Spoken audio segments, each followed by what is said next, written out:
روزے کی برکت حاصل کیجیے۔ حضور صلی اللہ علیہ وسلم کا ارشاد ہے، جو شخص روزہ رکھتا ہے اس کے لیے آسمان کے دروازے کھل جاتے ہیں اور اس شخص کے اعضاء اللہ تعالیٰ کی تسبیح کرتے رہتے ہیں، اور پہلے آسمان والے سورج غروب ہونے تک اس کے لیے استغفار کرتے رہتے ہیں۔ پھر اگر وہ 1 یا 2 رکعتیں پڑھتا ہے تو تمام آسمان اس کے لیے نور سے روشن ہو جاتے ہیں، اور حورائن جو اس کی جنت کی بیویاں ہیں وہ کہتی ہیں کہ اے اللہ، آپ اسے ہمارے پاس بلا لیں کہ ہم اس سے ملاقات کی مشتاق ہیں۔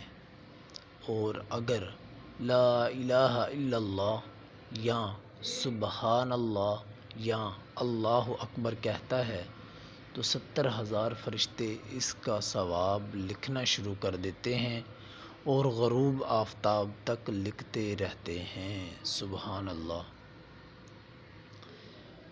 رمضان المبارک اور چوتھے روزے کے وظائف۔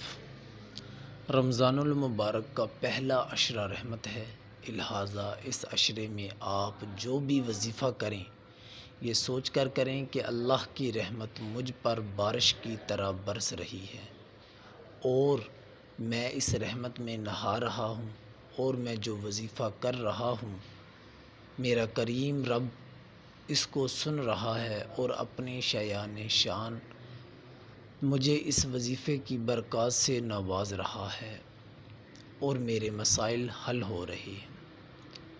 بعد نماز فجر 3 بار سورہ حشر کی آخری 6 آیاتیں تلاوت کرنی ہیں۔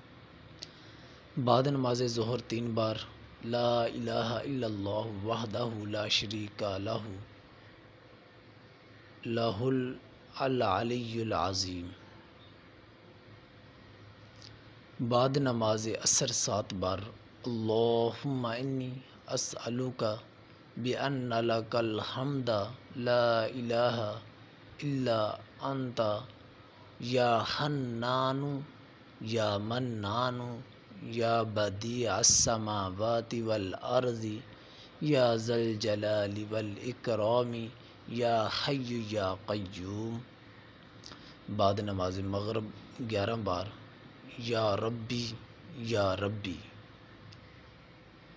نماز تراویح کے بعد 11 بار اللہم انی اسألک باسمک العظیم الاعظم الاعز الاجل الاکرم